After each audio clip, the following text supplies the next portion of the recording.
برای زن‌هایی که در مناسبت با نارسیسم قرار دارند بعد از یک مدت به بیماری‌های گوناگون دچار می‌شوند. یعنی که وقتی زن شوهرش نارسیس باشد، اگر نارسیس‌ها شخصایی هستند که امپاتیا ندارند، یعنی که دیگران را حس نمی‌توانند کرده، دلسوزی ندارند. آنها همیشه خودشون را حق می‌گیرند، آنها همیشه خودشون را از دیگران بالا می‌گیرند. یعنی که دیگر همه برای فقط گویم که خدمت آنها است و همه دنیا رو وای برای منفعت خودش استفاده میکند. در هر کاری که وای اگر هم خطا کرد وای دیگران رو گناهکار میکند. اگر فرض کردیم زن خیانت شوهرش رو قبید، وای هم کاری میکند که این زن برای خیانت وای خودش رو گناهکار میکند و هیچ وقت وای از دل زن نمیپرسد. اگر یگم وقت یگم خیلی گویم که دلسوزی هم کرد، این فقط یک مثل یک نقش باختن است. یعنی این یک خیلی اکتورای خوب هستند، نقش میبازند و چون امپاتیا که ندارند، دلشون که در هیچ کس نمیسوزد، آنها خیلی زیاد اذیت میتین زنها را و این زنهای بیچاره بعد از یک مدتی که میخوان که نشون بدین که آنها خوب هستند، آنها حق هستند، یعنی که یک حقیقت رو میخوان که پیدا کنن، بعد خسته میشوند، یعنی که خستگی روانی دچار میشوند و آهسته این یک مثلا نیستشینی میشد، یعنی که یک احساساتشون علاقه کبوتا که تمام شدگی است. خب و آهسته از حسابی که همیشه در خودشون میدارند همون درد و الم و غم و این چیزا رو که برای که گفتن بیفایده است و نمیشنود نارسیس و طاقت شنیدن هم ندارد و خواهش شنیدن هم ندارد.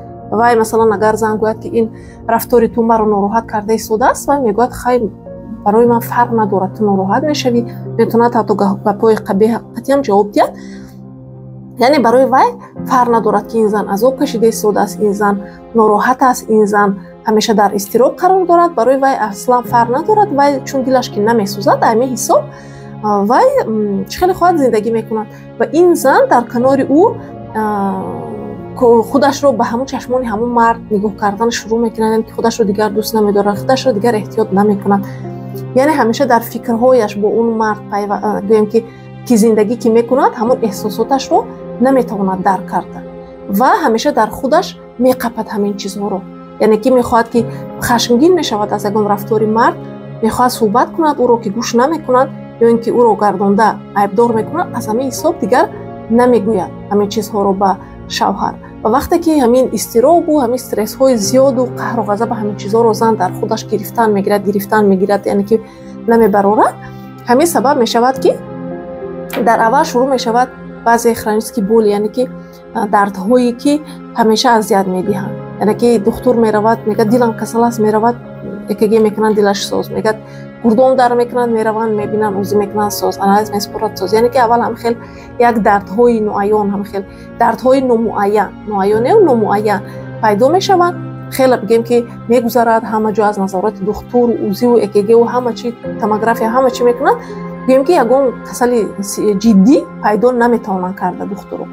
عصباش هم حتی لیشینی میکند، همه خیلی نمیشود و بعد از یک مدت وقتی که این حالت که زیاد که دوام کرد، همه خیلی گرمانانی نروشنی میشد، یعنی که کاری گرمان های بدنش گویم که نامنتظم میشود و این بیشتری وقت با کسلی هایی که مقصد سرطان یا که دیگر نمودی کسلی های زمانه‌ای که هست، میوم و ماتکه و هم خیلی چیزا و اندومتریوز هم خیلی چیزا ورده میرسوند و از همه بدترش این و کسلی های سرطان ورده میرسوند. برای که علاقه این چند سال شد که علما این رو تشخیص میکنن میبینن و بیشتری وقت همون نفرهایی که با بیماری سرطان گرفتار میشوند، آنها همین یک سال یک نیم سال پیش از اون که به همین بیماری گرفتار شدگی بودن، یگام خیلی استرس کلان رو از سر گذراندگی هستند.